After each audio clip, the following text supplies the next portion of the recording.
Hello students, welcome back to our channel. जैसा कि मैंने प्रीवियस वीडियो के अंदर में डिस्कस किया था कि हमने वहाँ पे नंबर सिस्टम का इंट्रोडक्शन देखा था और उसके अंदर में सारे टाइप्स के नंबर्स देखे थे हम लोगों ने कि किस तरीके से ये यूटिलाइज होते हैं, कि किस इनका यूज क्या है, कौन से नंबर कौन सी कैटेगरी में आते हैं। एक बेसिक इंट्रोडक्शन देखा था नंबर सिस्टम के बारे में और मैंने डिस्कस किया था कि नेक्स्ट अपकमिंग वीडियो के अंदर में हम इस चैप्टर का एग्जैक्ट कंटेंट शुरू करेंगे। अब इस जो 9th स्टैंडर्ड का जो नंबर सिस्टम चैप्टर है, इसके अंदर में बेसिकली हमें दो टाइप के नंबर्स पढ़ने हैं, जिसमें से पहला नंबर है रैशनल नंबर जो कि हम 8th स्टैंडर्ड में पढ़ चुके हैं और दूसरा नंबर है इरैशनल नंबर। तो सबसे पहले हमें इन दोनों के बीच में डिफरेंस पता होना चाहिए। अगर हमें इनके बीच का डिफरेंस पता चल गया तो ये चैप्टर पढ़ना काफी ज्यादा आपके लिए भी इंटरेस्टिंग होगा और एकदम आसान हो जाएगा। तो चलिए बिना टाइम वेस्ट करे आज का वीडियो ये शुरू करते हैं।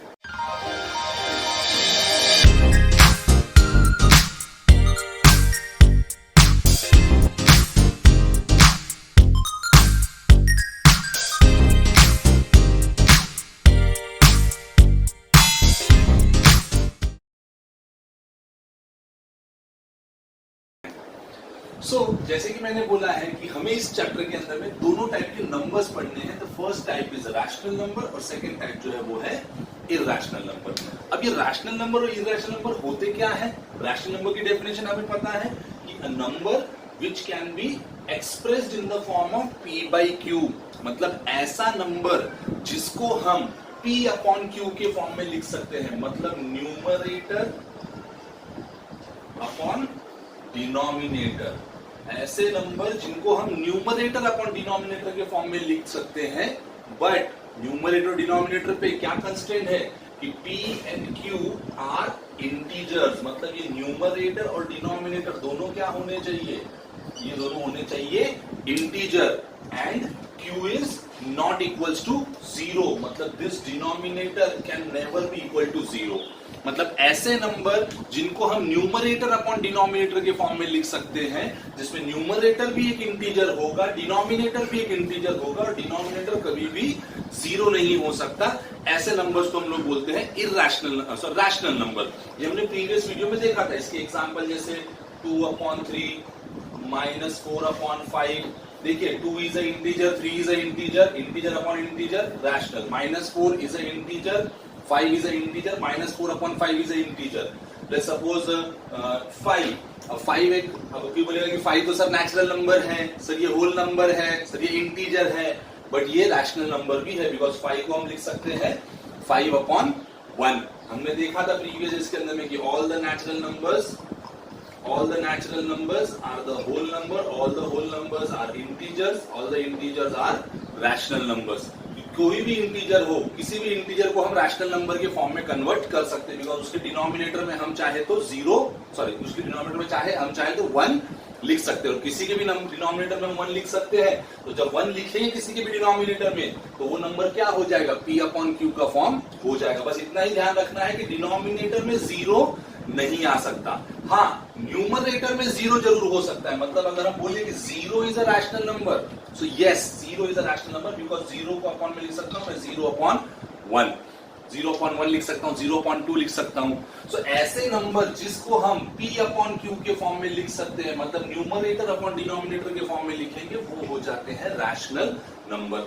तो अब इरैशनल की डेफिनेशन क्या होती है? इरैशनल की डेफिनेशन देख लेते हैं। Irrational numbers are the numbers which can not be expressed, मतलब ऐसे नंबर जिनको हम p अपॉन q के फॉर्म में एक्सप्रेस नहीं कर सकते।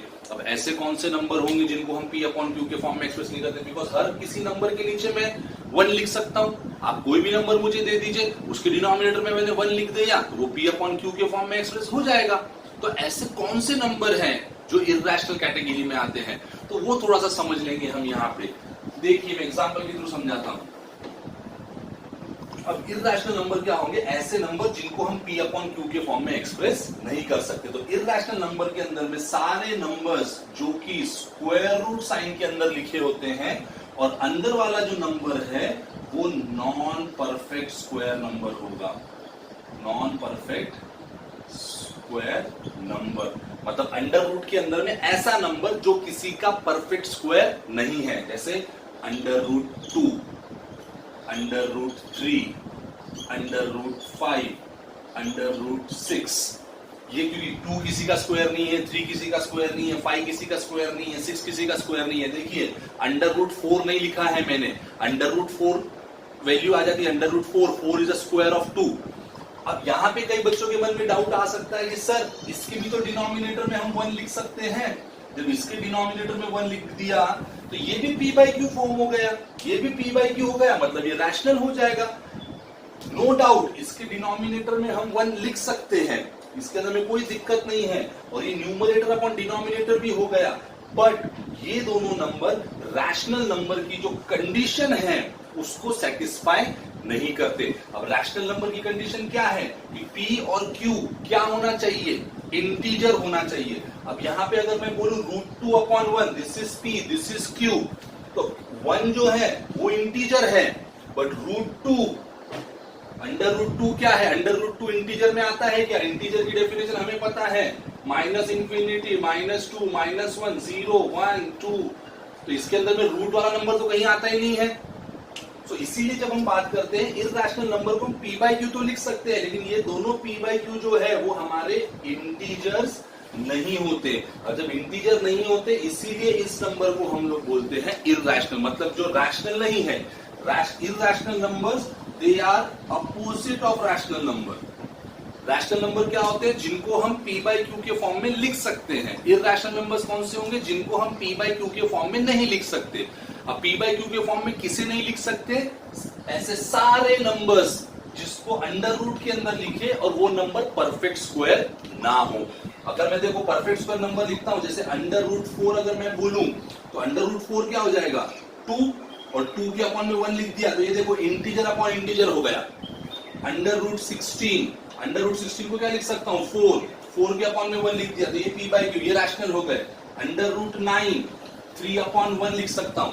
तो ऐसे नंबर नहीं, ऐसे नंबर चाहिए जो किसी के भी परफेक्ट स्क्वायर नंबर नहीं होते।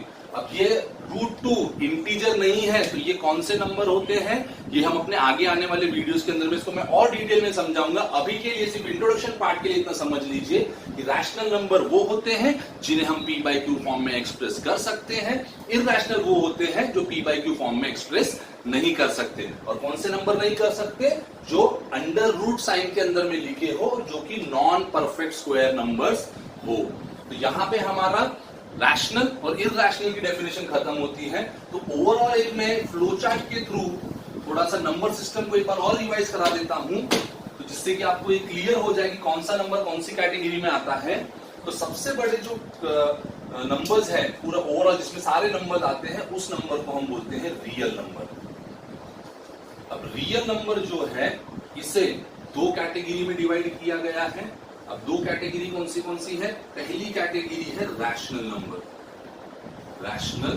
नंबर, और दूसरी कैटेगरी है इरैशनल नंबर। मतलब जो हमने अभी पढ़े रैशनल और इरैशनल, इन दोनों को मिला देंगे तो बन जाएगा रियल नंबर। अब irrational number there is no further bifurcation, but rational number को 2 कैटेगरी में डिवाइड किया है। पहला आता है फ्रैक्शंस, जो हमने कल देखे थे। जो सारे पॉजिटिव रैशनल नंबर्स होते हैं उनको हम फ्रैक्शन बोलते हैं। और दूसरी कैटेगरी है इंटीजर्स। इंटीजर्स मतलब क्या होंगे? जो सारे नेगेटिव नंबर्स थे। अब इंटीजर्स को कैसे डिवाइड किया है? इंटीजर्स को भी 2 कैटेगरी में डिवाइड किया है, नेगेटिव नंबर्स प्लस हमारे होल नंबर्स। क्योंकि जितने भी होल नंबर्स है उनके नेगेटिव उनको मिलाते हैं तो इंटीजर्स होता है। होल नंबर को वापस 2 कैटेगरी में डिवाइड किया है, होल नंबर को 0 और नेचुरल नंबर्स में डिवाइड किया है। तो इस फ्लो चार्ट के थ्रू हम लोग समझ सकते हैं। देखो इंटीजर्स रैशनल नंबर में आ रहे हैं, होल नंबर रैशनल नंबर में आ रहे हैं, नेचुरल नंबर रैशनल नंबर में आ रहे हैं, फ्रैक्शन रैशनल नंबर में आ रहे हैं, नेगेटिव नंबर्स रैशनल नंबर में आ रहे हैं। मतलब आप किसी भी टाइप का नंबर लिखो वो हमेशा एक रैशनल नंबर की कैटेगरी में आता है। और अगर वो रैशनल की कैटेगरी में नहीं आएगा, इसका मतलब वो कहां आएगा? इरैशनल की कैटेगरी में आएगा। और इरैशनल के अंदर में क्या है, सिर्फ ध्यान रखना है, स्क्वायर रूट वाला साइन। स्क्वायर रूट के अंदर में कोई भी नंबर लिखते हैं हम तो वो हमेशा इरैशनल नंबर ही होगा। So I hope I have clear with this. ये फ्लो चार्ट अच्छे से याद करिएगा, बिकॉज एनसीईआरटी का एक्सरसाइज 1.1 और 1.2 सॉल्व करने में ये फ्लो चार्ट आपके काफी काम में आएगा। तो आज का वीडियो हम लोग यही रुकते हैं। अगली एक्सरसाइज में हम एनसीईआरटी की एक्सरसाइज 1.1 को सॉल्व करेंगे। Till then keep working hard, keep learning. Thank you.